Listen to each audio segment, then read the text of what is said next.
होने वाली बहू। शादी के पहले से ही विभा को कपड़े धोने का बड़ा शौक था। कभी नल के नीचे तो कभी तालाब के पास। अरे मेरी नीली वाली लुंगी नहीं दिख रही है। विभा की अम्मा, कहाँ रखी है लुंगी? अरे वो तो विभा ने परसों ही धोकर रखी थी आपकी अलमारी में, देखो वहीं होगी। वो ना मैंने आज धो दी, मुझे लगा कि गंदी हो गई होगी। अरे कैसे गंदी हो गई थी? उसे तो मैंने पहना भी नहीं। हे भगवान, इस लड़की के कपड़े धोने की आदत से परेशान हो गया हूँ मैं। जितना तो घर में राशन नहीं आता, उससे कहीं ज्यादा डिटर्जेंट पाउडर का खर्चा है। इसकी शादी करवा दो, शादी जाए अपने घर में ही करे काम, फिर चाहे घर के कपड़े धोने हो या पूरे गांव के। हाँ ठीक बोल रही हो, देखता हूँ मैं कोई लड़का। वो दिन भी आ जाता है जब विभा को देखने लड़के वाले आ जाते हैं। लड़की मुझे अच्छी लगी। होने वाली सास कहती है, बेटी अगर कुछ पूछना है तो पूछ लो। वैसे तो हमारी लड़की बहुत ही शर्मीली है, जो बोल दो वो मान लेती है, इसे क्या पूछना होगा। अरे कैसी बात कर रही हो माँ, मुझे इन लोगों के घर रहना है, सवाल तो कई है। हाँ हाँ बेटा, पूछ लो ना, क्या पूछना है। आप लोगों के घर कपड़े कौन धोता है? सास का मुंह बन जाता है। देखो, अगर तुम ये कहना चाहती हो कि तुम्हें कपड़े धोने नहीं आते तो सुन लो, कपड़े मैं ही धोती हूँ, लेकिन तुम्हारे आ जाने के बाद मैं रुमाल तक नहीं धोऊंगी। अरे चुप रहना भाग्यवान, बहू बेचारी घर आई नहीं, उसे डराना शुरू कर दिया। वो क्या है ना बिटिया, अभी तक तो ये कल्लू की माँ ही धोती थी, लेकिन अब तुम्हारे पापा तो दहेज में वॉशिंग मशीन देंगे ही। तभी विभा की माँ बोल पड़ती है, सवाल भी पूछा तो क्या। वैसे भाई साहब, मशीन की तो फिर भी कपड़े धोने की कैपेसिटी होती है। मतलब जो बिटिया दे रहे हैं ना विभा, इसे कपड़े धोने का बहुत शौक है। ये आप लोगों के क्या, आस पड़ोस गांव मोहल्ले सबके कपड़े धो दे और उफ तक ना करे। बाहर देखा नहीं आपने कितने कपड़े सूख रहे हैं? सब हमारी बिटिया ने ही तो धोए हैं। बस भी करो ना माँ, शर्म आ रही इतनी तारीफ सुनकर।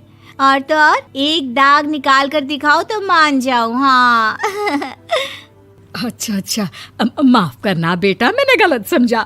हमें तो रिश्ता बहुत पसंद है। और ऐसे जुड़ जाता है रिश्ता कपड़े धोने का शौक रखने वाली विभा का। उसकी शादी हो जाती है कोयला फैक्ट्री में काम करने वाले कल्लू के साथ। शादी के बाद अचानक विभा चिल्लाती हुई सास के पास आती है। सासू माँ, अरे सासू माँ कहाँ है आप?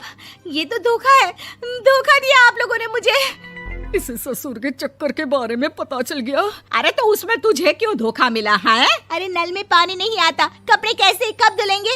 अच्छा, तू पानी नहीं आ रहा उसकी बात कर रही है। तो आपने क्या सोचा? कुछ नहीं। अच्छा, तेरी माँ ने कहा था कि कपड़े धोने का शौक है तुझे, याद आया मुझे। शौक बोलकर कपड़े धोने वाले मेरे जुनून को कम ना आके सासू माँ, कपड़ा धोना मेरा गुरूर है। तभी पति भी वहाँ आ जाता है। अभी मैंने इसे सनी देओल की फिल्म दिखाई है, उसी के डायलॉग मार रही है माँ। अच्छा सुन, साफ बता रही हूँ, पानी सुबह 4 से 6 और शाम को 10 से 12 आता है, समझी? विभा टाइमिंग सुनकर हैरान हो जाती है। ये क्या भूतों का मोहल्ला है? सुबह 4 बजे उठकर कौन कपड़े धोता है? 4 बजे टंकी में पानी जाता है, फिर सारा दिन धोना ना, किसने मना किया? अरे कैसी बात कर रही हैं? 200 लीटर की टंकी में कितने कपड़े धो लूंगी मैं? सुबह ही उठ जाऊंगी मैं। अब क्या था, विभा सुबह 4 से लेकर रात के 12 बजे तक कपड़े ही धोती रहती। एक रोज सास पड़ोस से निकलकर कहीं जा रही होती है कि साथ वाली कहती है, हाँ कल्लू की माँ, जरा ये बताओ कि 2 साड़ी है, 2 ब्लाउज और एक पेटीकोट और एक नाड़े वाला लंबा कच्छा। हाँ तो? अरे तो क्या, कितना लोगी धुलाई ये बताओ। धोबन दिख रहे हैं हम क्या? हमारे पति सरकारी नौकरी से अभी रिटायर हुए हैं और बेटा सुपरवाइजर है कोयला फैक्ट्री में। धोबन समझ रखा है हमें।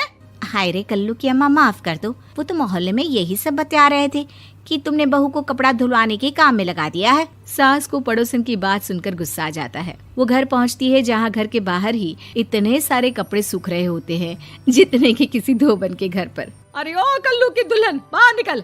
माँ जी यहीं आ जाओ, बाथरूम में चादर धो रहे हैं हम। अरे अभी हम धोते हैं, तुमको बाहर निकलो। ये आस पड़ोस वाले बोल रहे हैं कि हम बहू से कपड़े धुलवा कर उसे कपड़ा धोने वाली बना दिए हैं।